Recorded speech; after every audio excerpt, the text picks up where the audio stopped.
तो फिलहाल 8,200 से ही संतुष्ट रहेंगे किरण। इस बीच स्टेट बैंक ऑफ इंडिया की चेयरमैन अरुंधति भट्टाचार्य मीडिया से बात कर रहे हैं, सीधे वहीं चलते हैं। So obviously with this unprecedented liquidity, it was also followed by the fact that credit growth during this period had really gone down. Not only because our people were not in a position to take up all that work, but also because there were a lot of payments, prepayments. Now, as a result of both of these two things, well, whereas liquidity went up sharply, your deposit growth went up sharply, your credit growth obviously fell. So given these two parameters, the amount of resources available to us improved to a great extent, and the rate cut is basically driven by that.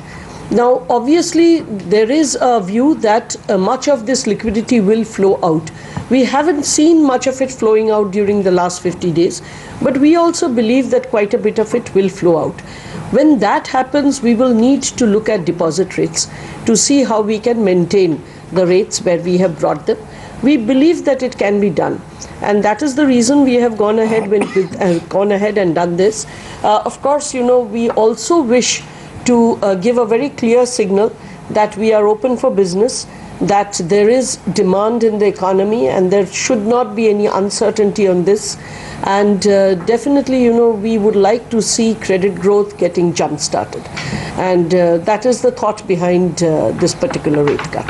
Ma'am, ये जो ब्याज दरों में कटौती की गई है, तो क्या इसका फायदा केवल जो नए ग्राहक है उन्हीं को मिलेगा या फिर पुराने ग्राहकों को भी मिलेगा? और जिस तरह से इस कटौती के बाद अब SBI की जो दरें हैं सभी के मुकाबले सबसे कम होगी, तो जो दूसरे ग्राहक है, दूसरी बैंकों के ग्राहक है, तो अगर वो चाहते हैं शिफ्ट होना, तो उनके लिए किस तरह के चार्जेस होंगे, या फ्लेक्सिबिलिटी होगी, या वो पूरा पेचीदा वर्क होगा? नहीं, ऐसा है कि दूसरे जो बैंक के ग्राहक हैं वो अगर शिफ्ट करना चाहते हैं, उनके जितना जो हम लोग का जो ड्यू डिलिजेंस है वो तो हम लोग को करना पड़ेगा। हमारे अपने बैंक के ग्राहक अगर आते हैं हमारे पास और चाहते हैं कि आज की रेट पे वो उनका लोन स्विच ओवर करे, तो स्विच ओवर की एक फ़ीस होती है, मिनिमम 10% एंड मैक्सिमम इज़ 0.5%। लेकिन इस बार के लिए हम लोग ये भी डिसाइड किए हैं कि ये जो हमारी स्विच ओवर फ़ी है वो हम लोग लोन के साथ जोड़ देंगे, ताकि उनको अपफ्रंट देने की जो असुविधा होती है वो ना होए, और वो हमारी जो अब की रेट है और अब की स्प्रेड है उस पे आ पाए। ऐसा है कि रिजर्व बैंक ये भी कहती है कि अगर आप खाली बेस रेट से MCLR लेना चाहते हो, स्प्रेड जितना है उतना ही रखना चाहते हो, तो उसके लिए कोई चार्जेस भी नहीं लगते हैं। उसके लिए खाली हमारे पास आके एप्लीकेशन करना पड़ता है, उनका जो कुछ डॉक्यूमेंटेशन है उसको साइन करना पड़ता है, उससे हो जाता है। लेकिन अदरवाइज अगर पूरी की पूरी स्विच करना चाहते हैं आज की रिजीम पे, तो उनकी ये स्विचिंग फ़ी लगेगी। लेकिन स्विचिंग फ़ी दे के भी अगर आप देखेंगे, हमारा आज का जो EMI आ रहा है, हम लोग 30 लाख के लिए एक नया लोन लाए हैं अफोर्डेबल सेगमेंट के लिए। ये अफोर्डेबल सेगमेंट की जो लोन है ये हम लोग 8.5% में 2 साल के लिए देंगे। इसके बाद ये MCLR से जुड़ जाएगी, और आज के दिन में इसके ऊपर जो स्प्रेड है वही स्प्रेड रहेगा, खाली उस टाइम के MCLR से जुड़ेगा। ये कोई मीडिया हाउस कह रहे थे कि जैसे हम लोग पहले लाए थे जिसको उस समय टीजर लोन कहा गया था, उस तरीके का लोन है, लेकिन ये उस तरीके का लोन नहीं है। ये हमारी MCLR के ऊपर ही स्प्रेड है, और खाली जो इसमें हम लोग कह रहे हैं कि 2 साल के लिए ये फिक्स रहेगा, उसके बाद MCLR से ये जुड़ेगा। अगर इसको आप ले, आज के मुकाबले में आपका पर एनम सेविंग 19,356 रुपया होगा, और उसको हम लोग सोच रहे थे कि अगर 30 साल के लिए लोन हो तो 5,80,680 रुपये की सेविंग्स होगी 30 लाख के लोन पे। ठीक है, अच्छा, हमारी जो रेगुलर लोन है 50 लाख तक, उसमें हम लोग 8.6% देने को सोच रहे हैं, देने को तय किए हैं। इसमें आपको हर महीना की EMI पे 2,333 रुपया की सेविंग होगी, 2,333 rupees saving per month. The per annum saving will be 27,996, and over a period of 30 years, if you see, the saving will actually be 8,39,880 rupees. In fact, we were working out that if somebody puts it into a recurring deposit, what happens? If you put it into a recurring deposit for the same period, you will actually get 25,80,714. So you can imagine what is the impact of the cut that is there.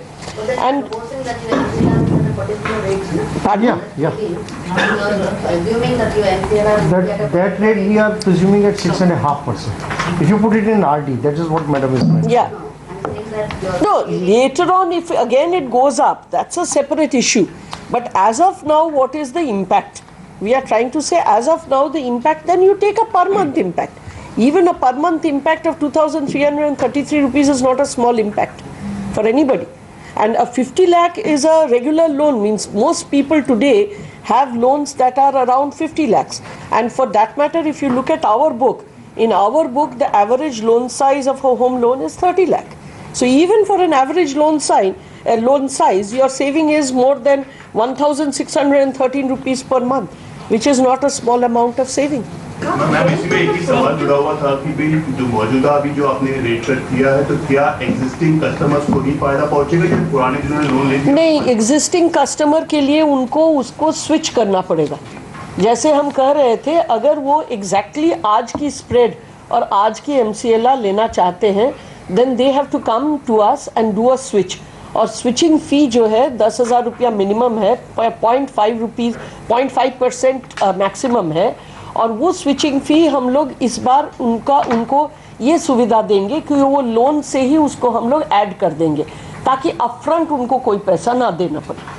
Madam क्या ये माना जाए कि आपने जो इस समय rate में कटौती की है, ये पहली और आखिरी है, या विड्रॉल ज्यादा नहीं होते? क्योंकि आखिरी क्या सोचते हैं, हर महीने आप रिव्यू करते हो MCLR? नहीं, ऐसा देखिए, अभी से कहना मुश्किल है ये पहला और आखिरी या बीच क्या है।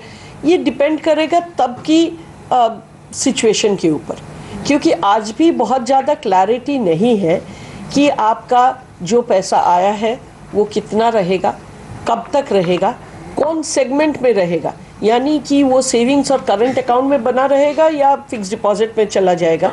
ये सारा चीज़ के ऊपर निर्भर करता है कि ये रेट्स आगे चल के क्या होंगे।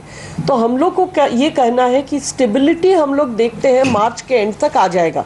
हम पहले भी आप लोग को कह चुके हैं कि by the end of February we see some amount of normalcy being restored. Alright, तो आप सुन रहे थे SBI की चेयरपर्सन को, और बहुत महत्वपूर्ण बात उन्होंने कही है। एक तो ये कि दूसरे बैंक के ग्राहक इनके पास आ सकते हैं, पर्याप्त लिक्विडिटी है, ये कर्ज देंगे तो देखिए कंपटीशन तो बढ़ने वाला है। और दूसरी बात जो कह रहे हैं कि जिन्होंने पहले से कर्ज ले रखा है वो एक स्विच की फीस दें, और वो भी अपने जो नया जो दरें हैं उसका फायदा उठा सकते हैं। और मजे की बात ये कि स्विच फीस को भी लोन में ही शामिल किया जाएगा, तो अलग से कोई पैसा देने की जरूरत नहीं होगी। चलिए इसी पर बात करते हैं। सुनील सुब्रमण्यम साहब, CEO सुंदरम म्यूचुअल फंड के भी हमारे साथ जुड़ चुके हैं। स्वागत है सर। और सबसे पहले हैप्पी न्यू ईयर। बैंकों ने तो तोहफा दे दिया, ये बताइए अब शेयर धारकों क्या बैंक खरीदना चाहिए, और आपने इन स्टेटमेंट्स को किस तरह से रीड किया? हमने बहुत पॉजिटिवली रीड किया है इसमें, कि इसमें 2-3 चीज़ दिखते हैं। ये सब लोग, ये टाइमिंग अच्छा था क्योंकि मोदी जी ने स्पीच किया और इन्होंने रेट कट कर दिया, तो ऑटोमेटिक एसोसिएशन ये है कि मोदी जी के कारण कट कर दिया, बट ये सही बात नहीं है। सही बात ये है कि जो कह रहे हैं अभी तक 12-12.5 से 14 लाख करोड़ तक जो पैसा वापस आ गया है बैंकिंग सिस्टम में, सबके सब सेविंग्स अकाउंट में नहीं आया है।